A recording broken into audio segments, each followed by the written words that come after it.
Susan, for joining me as part of the Women in Tech Q&A series. Could you start by telling us a bit about what inspired you to become a coach for women in tech?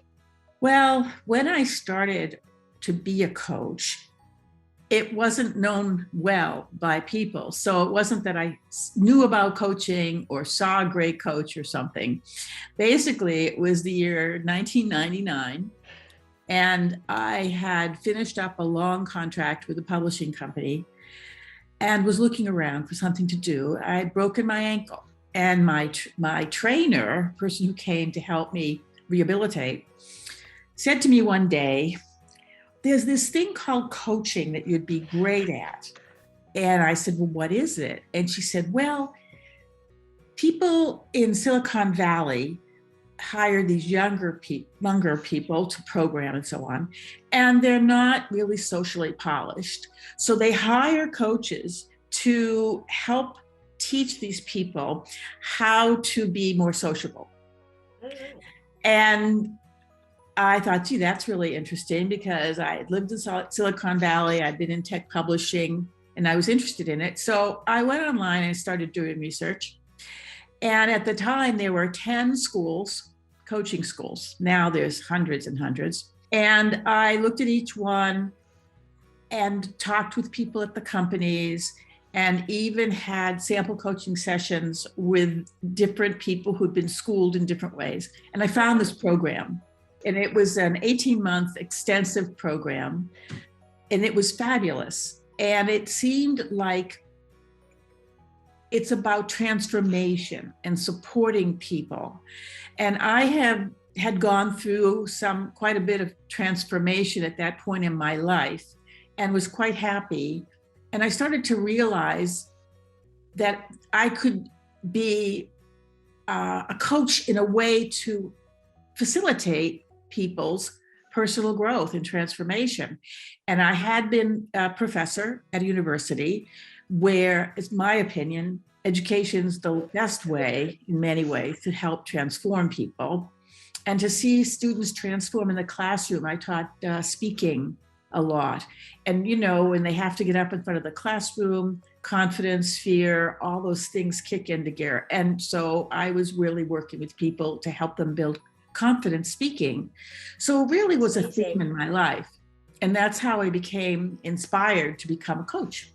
That's really cool. I like how it's a passion of yours. And you talked a bit there about, becoming, one of the main reasons people have a coach is to become socially polished. But what do you think are the main benefits of having a coach like yourself? Well, I think they're twofold. First of all, there's what I would call the more surface apparent benefits, which would be that somebody would learn how to have more executive presence. They'd have a coach to help them manage up, to help them influence people more, to become a better leader. Coaching can do a lot of those things.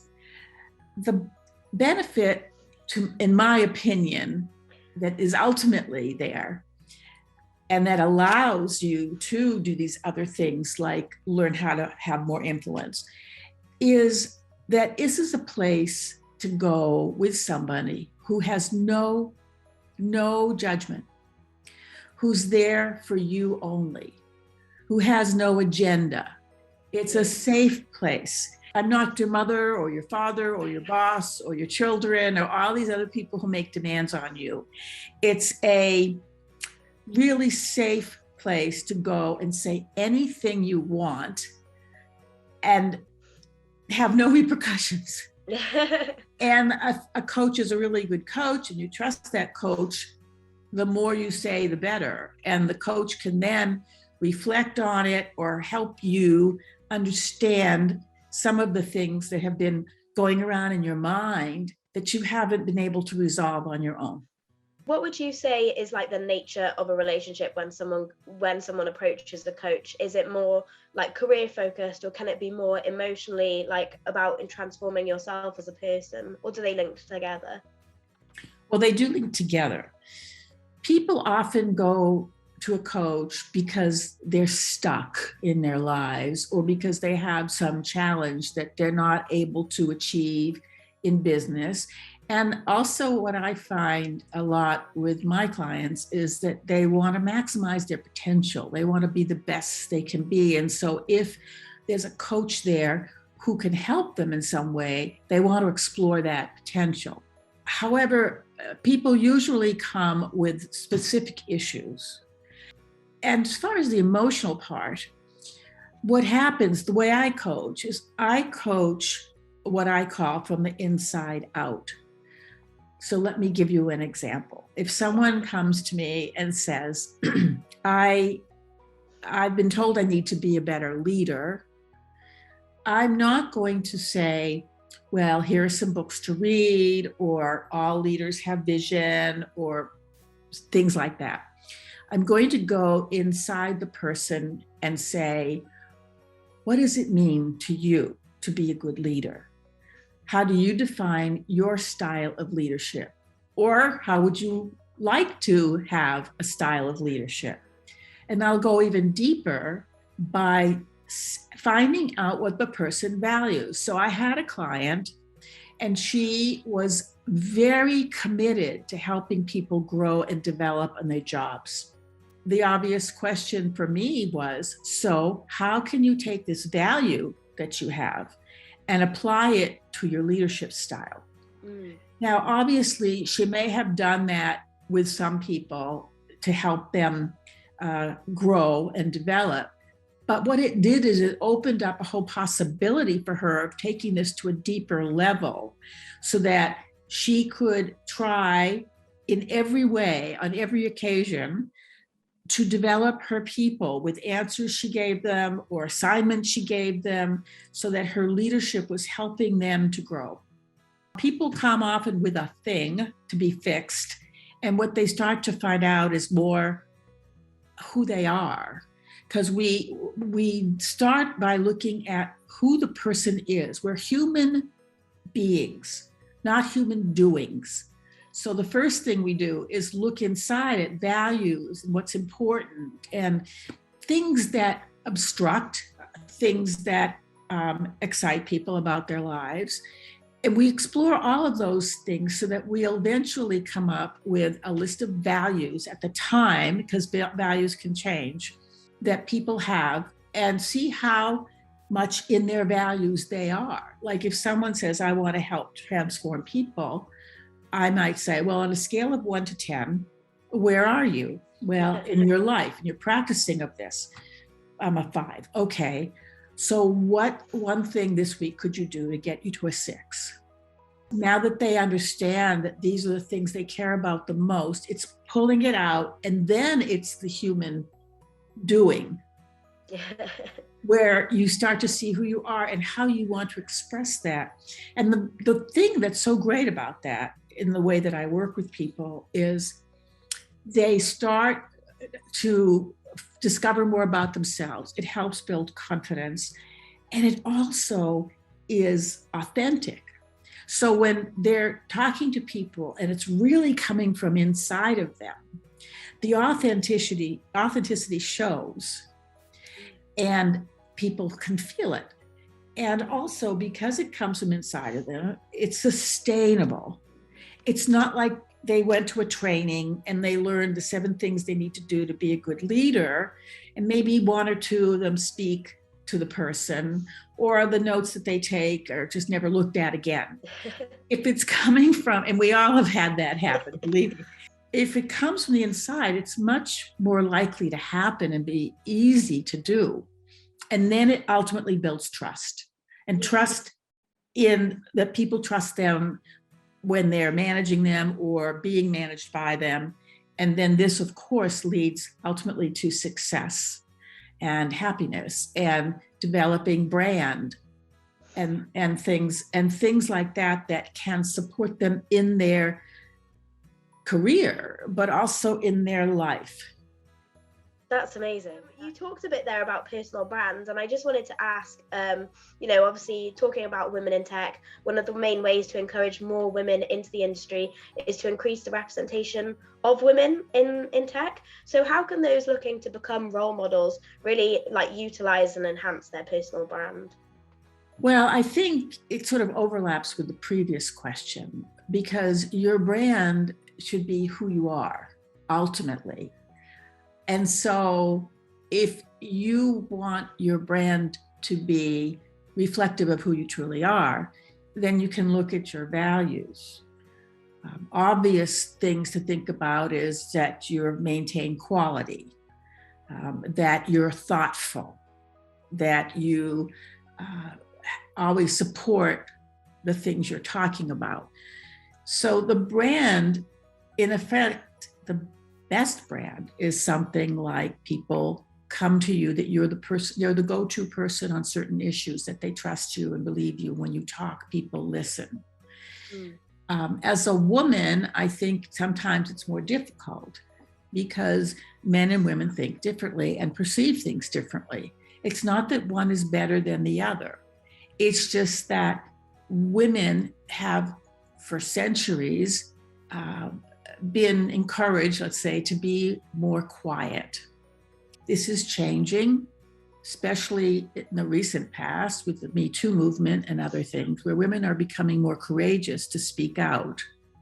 So when you know who you are and you're confident in that, you can show who you are. And then the brand comes from inside. Now, if you have a brand and then you make another list, let's say, here's your brand as you think it is, and here's what you want your brand to be. And the gap between those two things are the area where you work to improve it. You know, this whole talk about branding and the need for it and so on, it's been given a title, an important word, but really what it is to me is, who are you? Yeah. Again, who are you as a person, and how does that reflect in what you do? Women in particular are working in the male-dominated industry are particularly vulnerable in terms of how they're perceived by men, who have, many of whom do not have any understanding of what it's like to be the only woman in the room. It's been said very often that women really need allies. You have to build allies in the room so that when you bring something up, there's one person or two people who will support you in it and add to the, let's say, discussion of your idea. It shouldn't be that men and women are fighting for power. It should be that men and women should be thinking a lot more about how to work together. For example, a woman's in a meeting and everybody's talking, they're trying to come up with ideas, and the men are saying various things. And finally, a woman has done her research and she's very confident. And by the way, women tend to be much more prepared in these meetings than men do, as I discovered anecdotally, not empirically. The woman might say, well, I think we should be looking seriously at ABC. And normally what happens, and I've had several women tell me this, there's this quiet. And then the leader might say, well, what other ideas do we have? And they'll go on to discuss other ideas. And 5 minutes later, someone will say, gee, I think we should look at ABC. You're in the room, it was your idea. Not that it should be that you don't care whose idea it is, it's the best idea. But this is where women are marginalized frequently. And women, they sit there. What are they going to say? Oh, that was my idea. You know, that's not going to come across well. So one of the tips that I give them in that situation is to say, oh, Pedro, you know, I'm so glad you agree with my idea because the reason I brought it up was blah, blah. This is one way to handle the situation. And there's many, many other things people can do. And this increases their brand. This is a long way of talking about brand. Because if you speak up about it and you're not seen by the men as being emotional, and you have facts and you've thought things through, then they can more and more respect you as a colleague, because in a way you're speaking their language. It can go a long way, again, to her brand, but also to her self-confidence. I think those two are really closely linked. This kind of actually really plays into my next question that I wanted to ask you. What do you think, in your experience and opinion, is the biggest challenge for women in tech, and how would you recommend that they overcome this challenge? Well, there's lots of challenges. I think that the biggest challenge women face, and actually men too, is confidence. And, I always laugh at these trainings and other things where people say, you're going to give a speech, so go out there and be confident. And I'm thinking, how the heck am I going to just be confident when I'm not confident?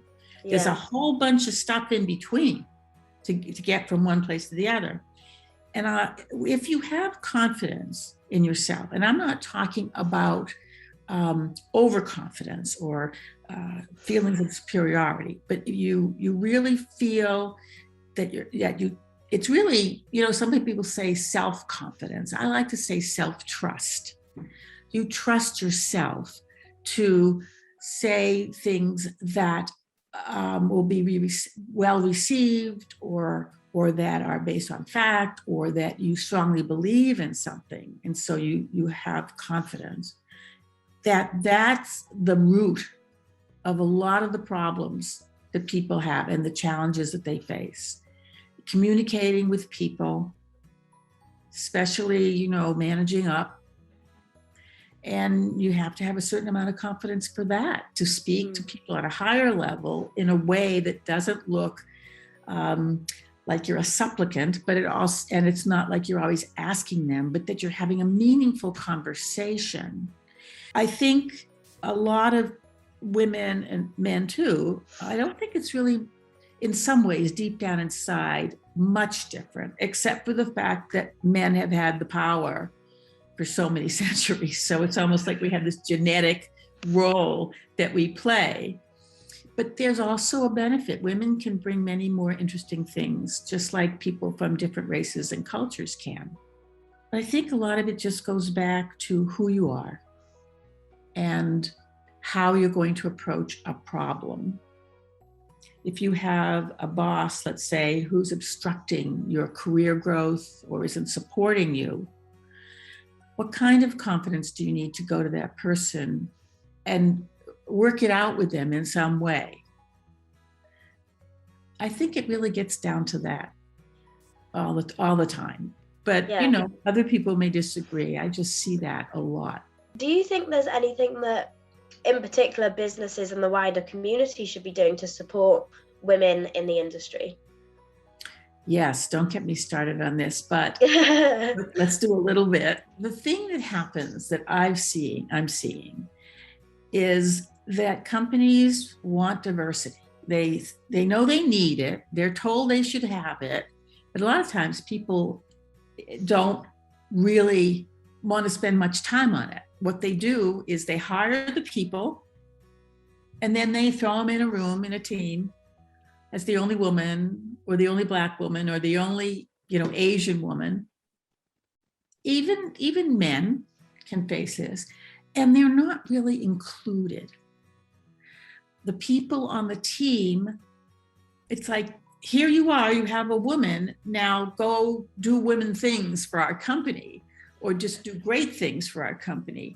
And people haven't been, let's say, I guess, trained or enlightened as to what it's like to be a newcomer in an already established team when you're new, you're Asian, and you're a woman. I mean, that's a heavy load. Companies will, what I call, throw things at people. Diversity training and helping people be trained for various leadership roles or just to know technology.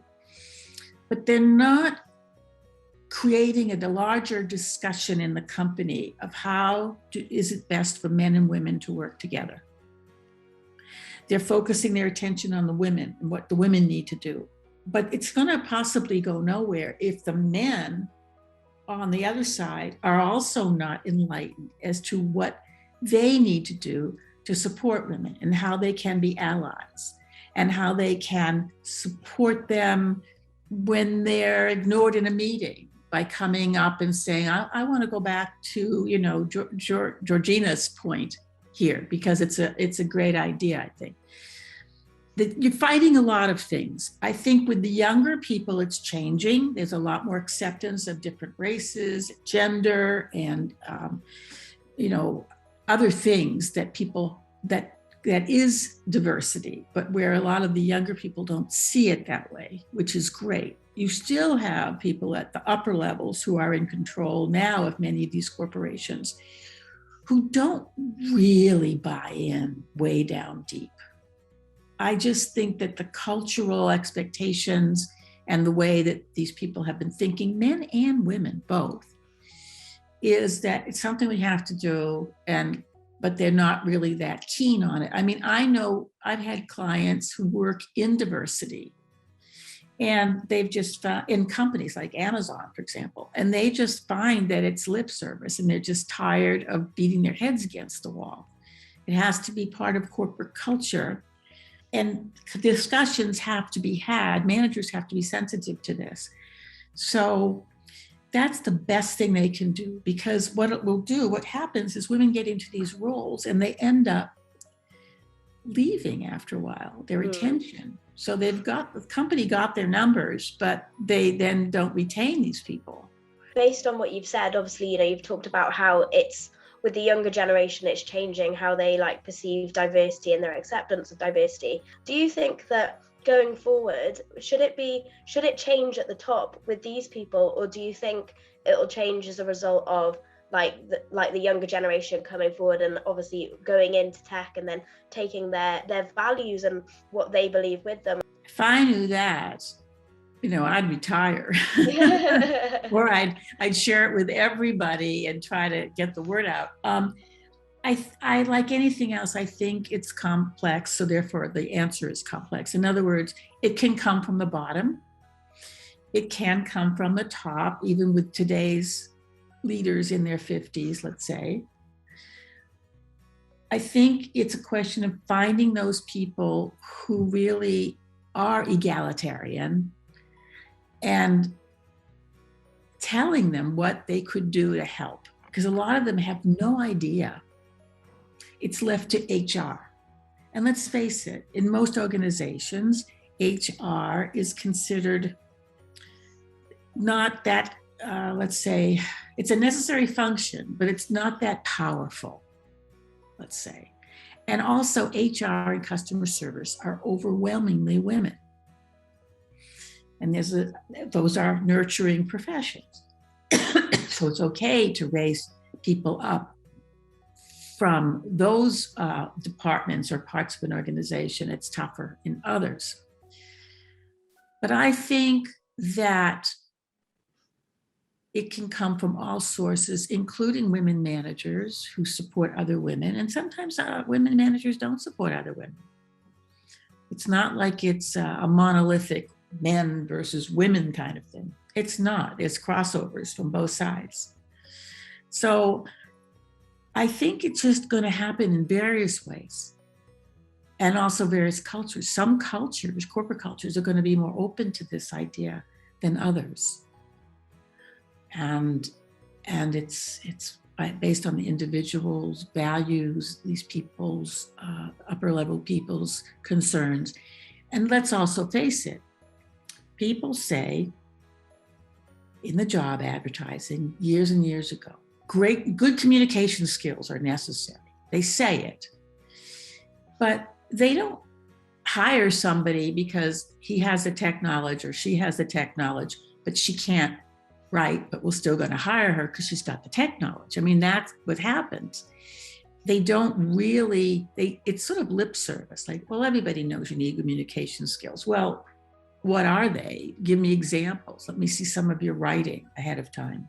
There's a school of thought that managers today need to be hired not just on the basis of what they do, but who they are and how they will contribute in that realm as well.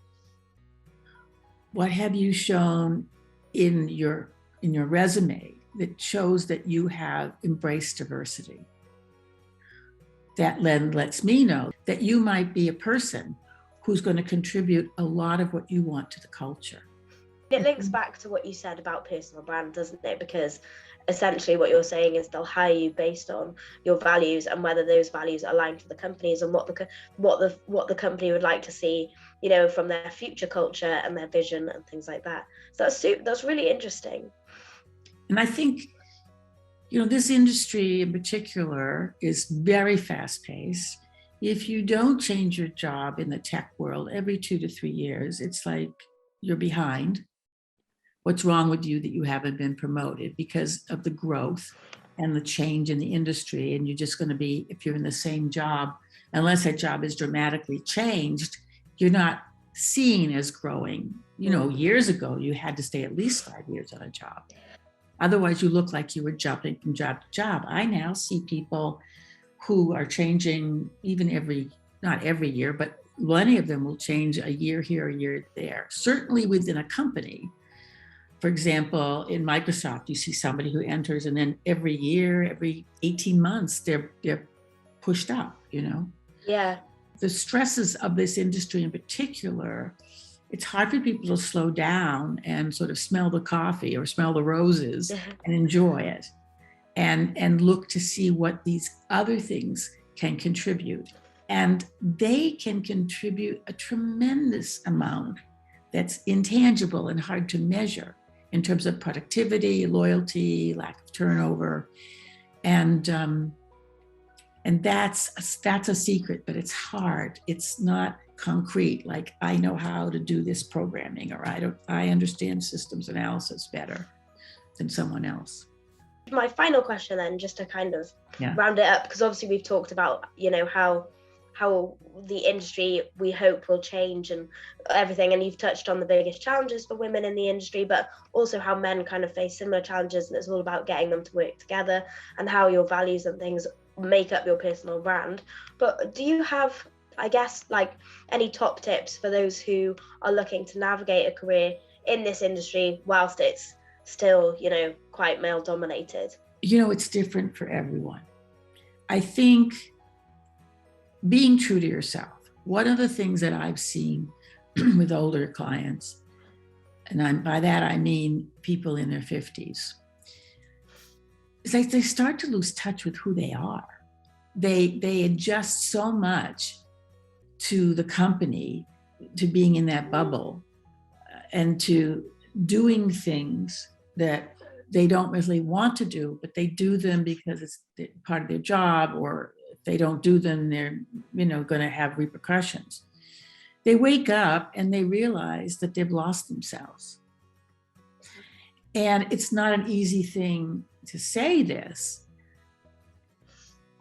I think that if you start to feel that you're doing things you don't really want to do, or you wouldn't normally do unless you were under some kind of duress, that in a way you're killing your soul. And it's important to find a place that it may just be, you know, that you stay on because you want the money or you've got a lot of power. I mean, people will do things for various reasons. At the same time, if it's tearing away at you in some way and help making you more stressed and unhappy and not comfortable really in yourself, it's time for a change. And that's where you see a lot of people in their 50s. There's a lot more runway behind them than in front of them. And they're trying to, and women, by the way, at that point often become more and more invisible because there's fewer women moving up to start with.